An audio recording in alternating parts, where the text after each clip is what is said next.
Rex Inman had a dream. He wanted to provide more opportunities for students at the University of Oklahoma. OU was building relationships with researchers at the National Oceanic and Atmospheric Administration, establishing a precedent for government-university collaboration. The Cooperative Institute for Mesoscale Meteorological Studies was established in 1978. CIMMS research contributes to the NOAA mission through improvement of the observation, analysis, understanding, and prediction of weather elements and systems, and climate anomalies ranging in size from cloud nuclei to multi-state areas. The mission was to provide a mechanism for the university to participate in NOAA science. It was a method by which NOAA units could have university employees embedded within the organization and conducting research alongside the federal scientists. CIMMS is one of 16 cooperative institutes within NOAA to promote collaboration between government and academics. Collaboration on research and projects furthers NOAA's mission to save lives, property, and minimize economic impact. Located at the National Weather Center, CIMMS is the largest and second oldest research organization at OU. Additionally, CIMMS has researchers outside of Oklahoma, including Missouri, Colorado, and Tennessee. As a center of excellence for more than 40 years, CIMMS scientists conduct research aimed at improving forecasts and forecasting tools used by NOAA. CIMMS research focuses on weather radar, storm scale and mesoscale modeling, improving forecasts, societal applications, and extreme weather events. Mesoscale meteorology is meteorology on the scale from a few kilometers to a few hundred kilometers, lasting from about an hour up to around a day. This includes phenomena such as thunderstorms, mountain meteorology, and lake effect snow. CIMMS provides unique collaborative opportunities, allowing researchers and students to work on federal projects like experiments in NOAA's hazardous weather testbed and field projects. My work at CIMMS has allowed me to work on a wide range of projects, which is great because I have a wide range of interests. CIMMS is a great place for people who are interested in operationally relevant research. So we work together really closely with forecasters, such as those at the Storm Prediction Center and the local weather forecast offices, to help improve forecasts that will affect the public. So really our goal is to help protect life and property. Researchers are a vital piece of CIMMS success in the future. Students work with distinguished researchers, which allows flexibility and growth, career development, and helping turn research into operational tools. Young researchers at CIMMS can leverage the expertise of both forecasters and scientists in order to do work both on the basic science end of the spectrum and on the applied science end of the spectrum. If you're a young researcher coming to CIMMS, you have the opportunity to work with established federal scientists in places like the National Severe Storms Lab. So you're able to really jump right in and start to form those partnerships and be mentored by scientists who are working at these national agencies. As we continue to evolve in the rapid advancement of weather research and technology, CIMMS plays a key role in transitioning research to operations and is also creating new initiatives, including organizing severe weather workshops, actively participating in field projects and HWT experiments, and establishing postdoctoral fellowships. CIMMS has advanced weather research through its involvement through our federal partners, whose goal is to improve warnings and forecast for the National Weather Service. We've been involved in a lot of different projects, including the development of improved radar technology and also numerical models. The desired outcome of all research performed at CIMMS is to improve fundamental understanding of mesoscale meteorological phenomena, weather radar, forecasting and warning processes, and societal impacts of our work. The Cooperative Institute's research will lead to more valuable weather and water information to support improved decisions that can reduce loss of life, injury, and damage to the economy. For more information, visit cimms.ou.edu. Hello everyone, my name is Alyssa Sokol, and I'm a research meteorologist with the University of Oklahoma's Cooperative Institute for Mesoscale Meteorological Studies, or CIMMS for short, supporting the Atmospheric Radiation Measurement User Facility's Data Quality Office. I spend my days working with dozens of other meteorologists, scientists, and researchers at the National Weather Center in Norman, Oklahoma, and across the U.S. in the ARM program. Meteorologists use weather data in their research. A meteorologist studying climate change, for example, will need to use temperature data to determine how much the Earth has warmed over the last several decades. A different meteorologist, forecasting the weather, might use things like air pressure, temperature, wind, and radar data to predict the potential location of a tornado or hurricane. The main goal of the ARM Data Quality Office is to keep an eye on ARM's weather and climate data and make sure that it's of good quality, so that the most accurate, precise, and reliable data can be used for scientific research. Keeping an eye on all of ARM's weather and climate data can be tough work. After all, ARM operates nearly 200 weather instruments, all of which are collecting many different types of data at the same time. These instruments are also located all over the world, ranging from right here in Oklahoma, to Alaska, to an island in the middle of the Atlantic Ocean. We even have some instruments located on a ship that's currently traveling through ice in the Arctic. It is our job to make sure that these instruments are working properly, but what's the best way to do all of that from Norman, Oklahoma? The answer is graphs. Graphs, graphs, and more graphs. We write computer code that takes the data collected from these instruments and creates graphs and pictures that we can look at and review right from our own computers. These graphs make it easy to figure out when a weather instrument is broken and needs to be fixed. Thousands of graphs are generated in a single day. There are many ways that an instrument may break or stop working the way that we want it to. Nothing is impossible, and we've learned to expect the unexpected. Here is an Arctic fox that came to visit one of our instrument sites. He left our instruments alone, but sometimes animals can create quite the disturbance when we try to collect weather data. Here are a few cows that found their way onto our Oklahoma site. Here are some bugs found in the collecting bucket of one of our rain gauges. This rain gauge is called a weighing bucket rain gauge and tells us how much rain has fallen on a particular day based off of the weight of the water in the bucket.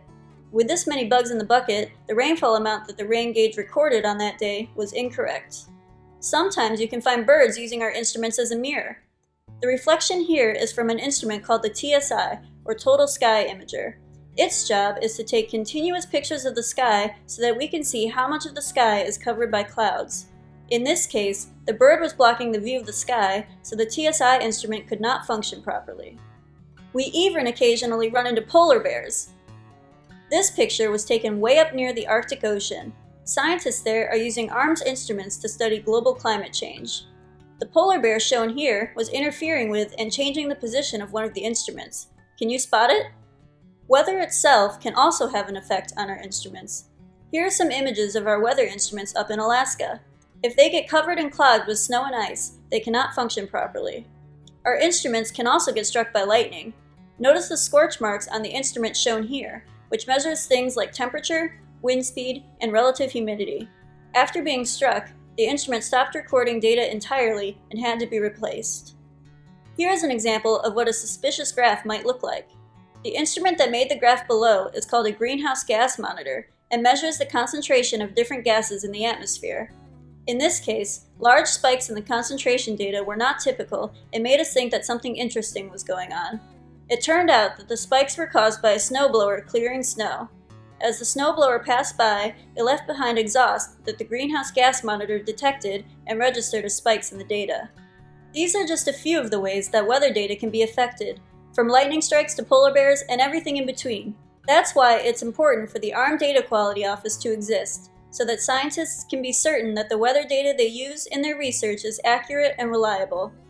Being a part of CIMMS at the National Weather Center also allows for the ARM Data Quality Office to work with many other meteorologists and scientists from all over the country to be sure that our graphs of ARM data help to identify potential problems with the weather instruments as quickly as possible.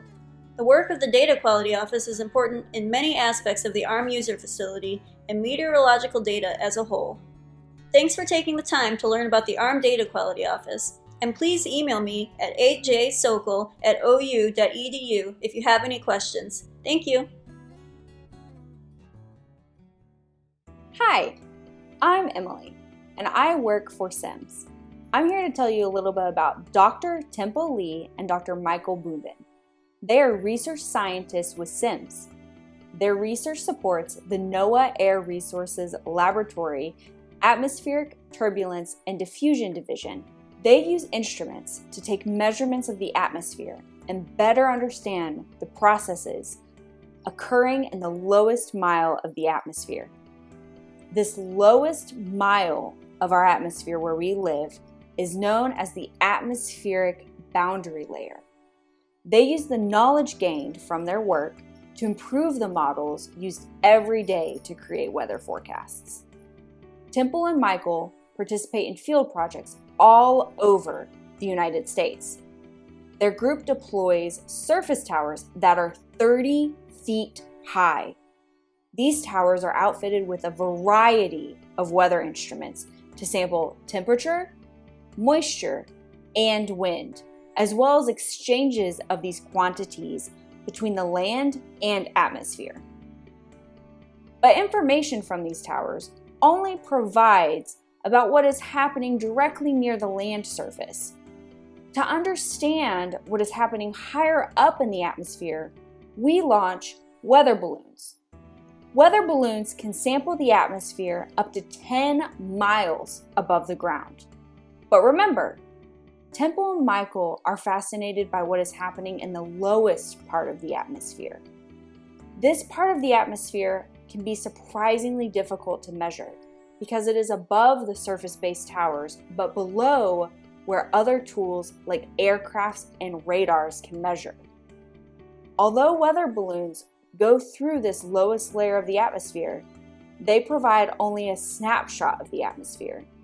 Thus, ATDD is using small, uncrewed aircraft systems, or UASs, to study the atmosphere. They can fly UASs as often as every 30 minutes, and up to about half a mile above the ground. This is important for studying the rapid changes occurring in this layer of the atmosphere prior to severe weather events or when periods of frozen precipitation is in the forecast.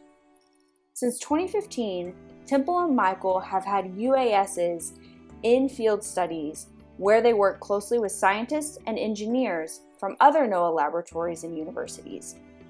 Some of their recent field campaigns include the verification of origins of rotation in Tornadoes Experiment Southeast, or Vortex Southeast, which took place in spring 2016 and 17.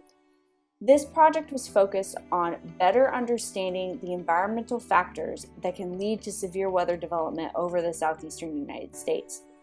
They have also participated in the Land Atmosphere Feedback Experiment, or LAFE, in Oklahoma in 2017, and the Shigamigan Heterogeneous Ecosystem Energy Balance Study enabled by a high-density extensive array of detectors, or Cheesehead, in Wisconsin in 2019. Both LAFE and Cheesehead were focused on better understanding the interactions and feedbacks between the land surface and the atmosphere to improve these representations in weather models. They also used UASs to study the Great American Eclipse in 2017 to better understand the response of the atmosphere to rapid changes in surface heating, such as those present during the eclipse. They have also traveled to the Albuquerque International Balloon Fiesta in October 2019 to help forecast temperature and wind. This year, they routinely started performing UAS flights near the lab in Tennessee. Every 3 to 4 days, 7 to 8 times per day, the team launched UASs and provided these data to forecasters at the local National Weather Service Weather Forecast Office located in Morristown, Tennessee.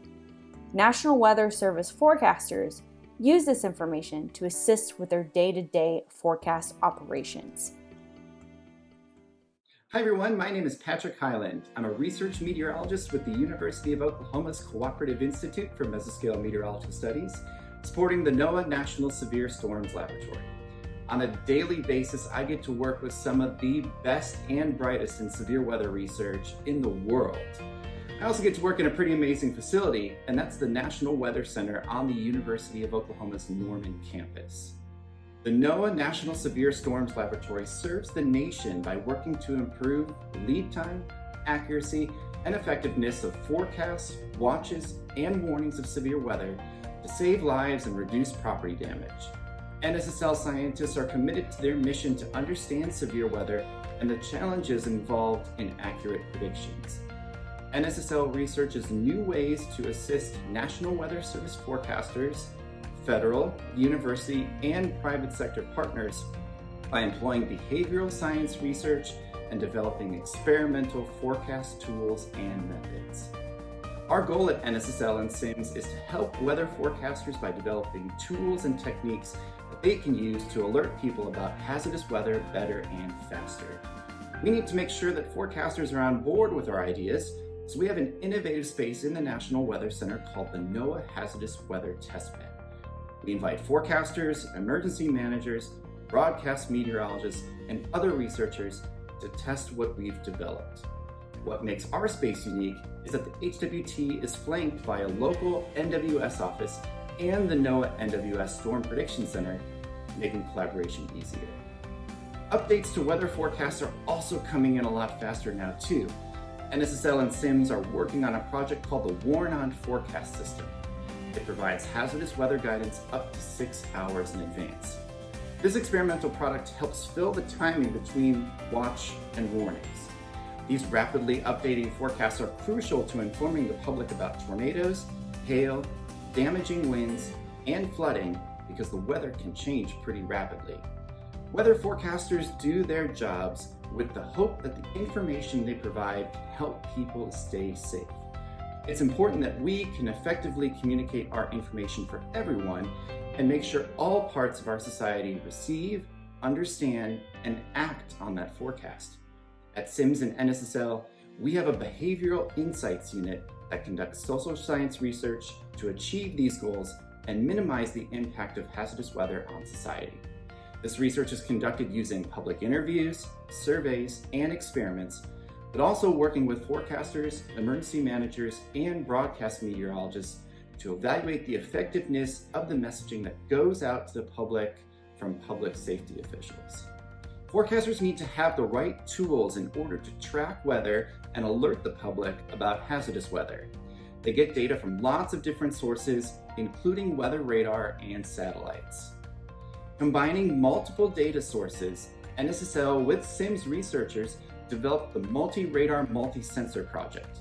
It utilizes an automated system that rapidly brings data together from several different sources to generate seamless mosaics to look at weather regionally and nationally. This provides a full picture of the atmosphere. Our mobile radars allow researchers to get closer to storms and follow their movement. Our 13-ton, 13-foot tall radar trucks have been to all corners of the United States, studying severe weather, hurricane winds, lightning, flooding, and fires. At CIMMS and NSSL, we are always looking ahead to the next big thing. Our latest and greatest experimental radar is the Advanced Technology Demonstrator. This phased array radar is composed of 76 panels and also has dual polarization capabilities. This allows us to figure out the size, shape, and orientation, and even the tumbling characteristics of different types of precipitation, like rain, snow, sleet, and hail. CIMMS partners with NSSL on many field projects. Researchers and collaborators team up to bring their equipment to locations throughout the United States to collect information about different types of severe weather. Observations and measurements collected during these projects allow us to better study the atmosphere and increase our knowledge of how it works. I've mentioned just a few ways that CIMMS supports NSSL and many different projects, experiments, and programs ongoing all the time. That's one of the exciting things about being in CIMMS. Through their partnership with NOAA, I get the opportunity to work hand in hand with federal entities like NSSL. There are unending opportunities available for CIMMS researchers working with all of our partner organizations. When I was young, I knew I wanted to be a meteorologist because I loved weather, but also because it meant that I had an opportunity to not just be stuck at a desk working 24/7. As a CIMMS NSSL researcher, I get to take part in experiments and test beds to collect weather information and then use that weather information to develop things that could eventually lead to being able to protect lives and property. I work with some incredible scientists from lots of different backgrounds. And that's why I love CIMMS. I hope you enjoyed learning more about the partnership of CIMMS with the NOAA National Severe Storms Laboratory.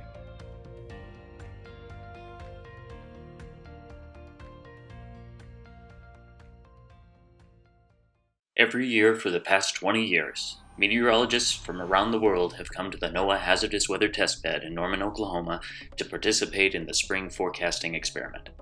The experiment provides a setting for integrating new data and techniques into the process of forecasting severe weather.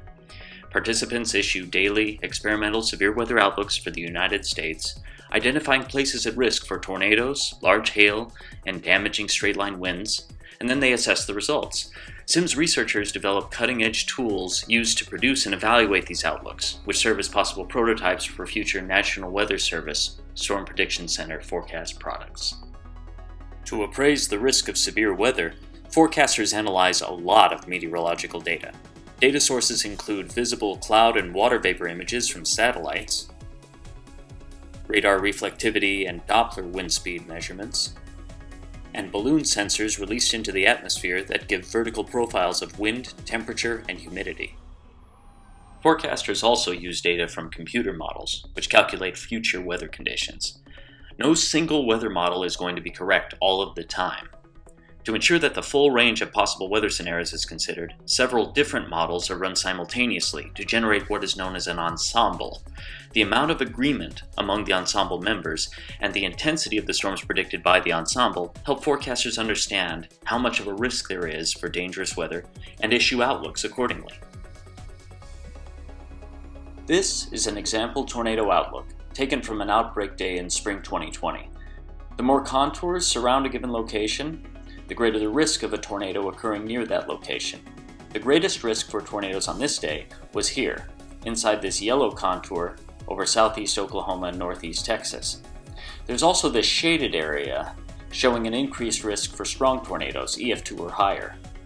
Now, to get a very rough idea of how a forecaster might produce something like this, let's look at output from one of the model ensembles using an experimental analysis and display tool developed by CIMMS. These blotches show the size, shape, intensity, and location of storms forecasted by this member of the ensemble, similar to what you might see on radar for real storms.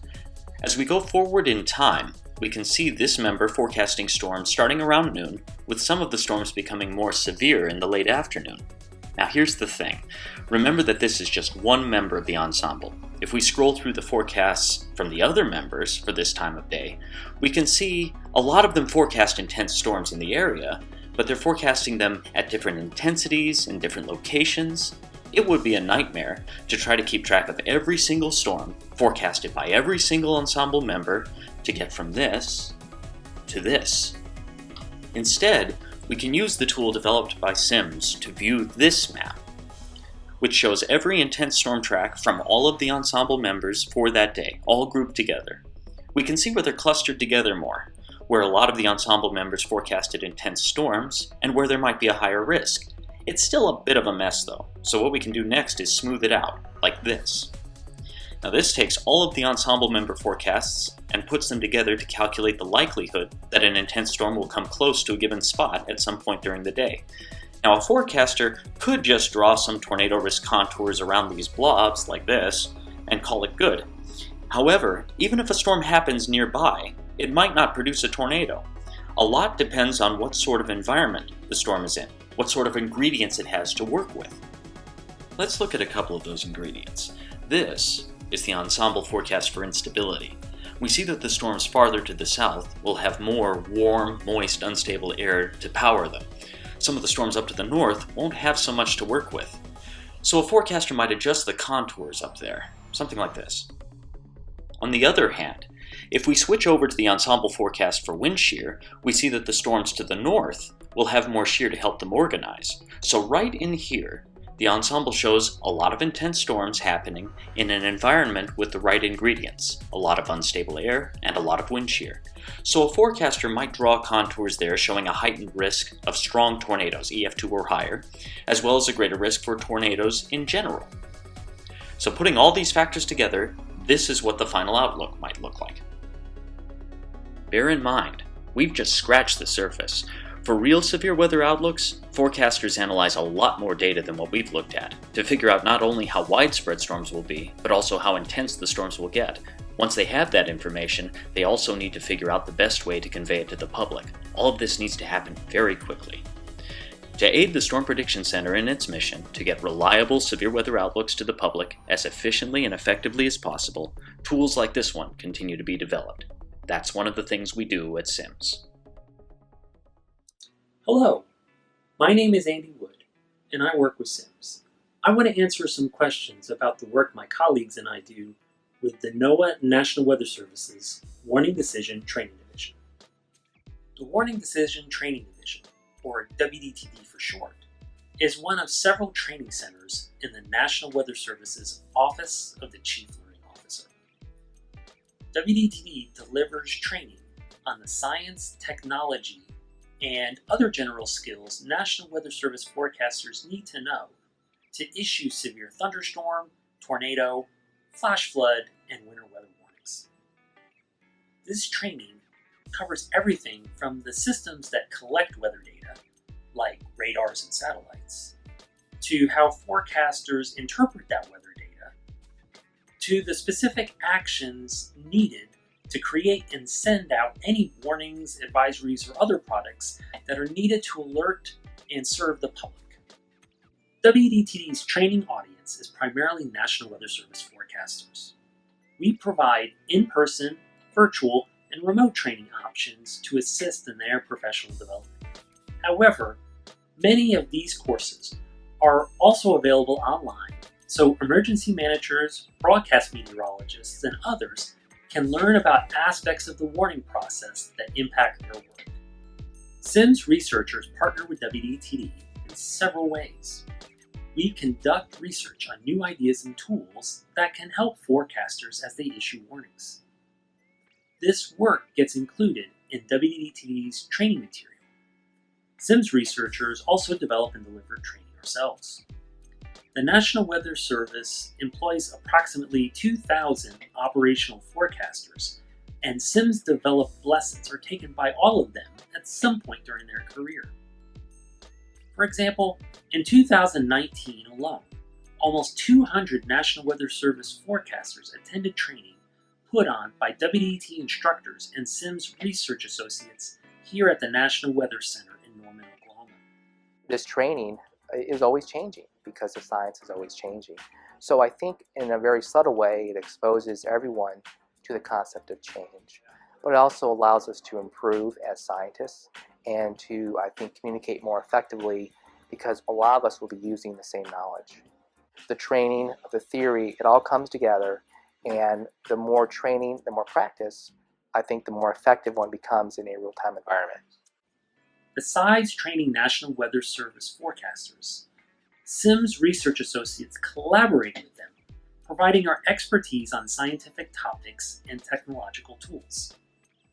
Forecasters routinely use new weather information on the job.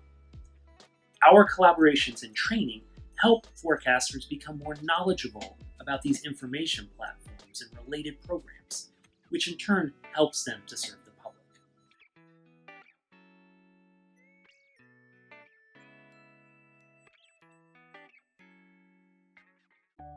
Hello and welcome virtually to the National Weather Service's Operations Proving Ground, also known as the OPG. My name is Ryan Defani, a CIMMS research associate working in the OPG. Now you may notice from the picture of our building in the upper right that we are not located in the National Weather Center. We are one of a few CIMMS units located outside of Oklahoma. Our offices are located in Kansas City, Missouri, and are co-located with the National Weather Service Training Center, the National Weather Service Aviation Weather Center, and the National Weather Service Central Region Headquarters. The Operations Proving Ground is one of 12 test beds and proving grounds in the National Oceanic and Atmospheric Administration, or NOAA. You can think of these as labs where new tools and techniques are tested. Some of you may be familiar with the hazardous weather test bed located inside the National Weather Center. This is also one of these test beds and proving grounds.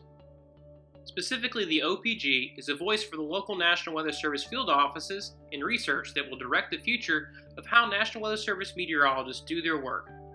Our evaluations focus on the final test before the tool or technique is ready to go. So what does that look like? And how do we do that, you might ask? Well, we can bring up to 10 National Weather Service meteorologists at a time from across the country to our facility in Kansas City for week-long evaluations. During the week, participants work through several tests and exercises using the software, technique, or technology that is being evaluated. These tests can be done using real-time data from anywhere in the country or using data from the past. The OPG even has the ability to simulate a case from the past in real time, meaning participants get to work through an old event as if it were happening now, but they get to use the new tools and techniques. The Operations Proving Ground facility is designed to be similar to a local weather forecast office in order to provide information that is directly comparable to the real workday. We have 5 sets of computers that are nearly identical to those that meteorologists use every day in their offices. Most notably, that includes a computer system known as AWIMS. We also have a large video wall that we can use to display data during an evaluation, or it can be used for debriefs and discussions. Participants also have the ability to display their screen, including the AWIMS content, onto the video wall. During an evaluation, facilitators lead debriefs and discussions in order to get feedback on the subject of the evaluation. The facilitators are either OPG staff, including CIMMS researchers, or experts brought in from other parts of the National Weather Service. Participants also take surveys in order to give specific feedback. Past OPG evaluations have been on hazard services hydro, the role of the mesoanalyst, and color vision deficiency while viewing satellite imagery, just to name a few. Once the evaluations are over, OPG staff analyze the notes and recordings from debriefs and discussions and the results of any surveys. The findings and recommendations are then put into a report that is distributed as needed. What do these evaluations look like now due to COVID-19, you might ask? Well, the show must go on. The OPG completed its first ever virtual evaluation in August on the collaborative forecast process as applied to rainfall prediction within the Weather Service.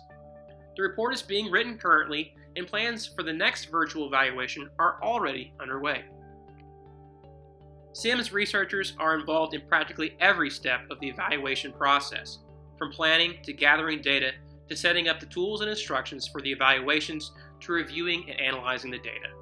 To learn more about the Operations Proving Ground and some of our past evaluations, check out our virtual lab page. The address is listed on the screen. You can also follow us on Twitter.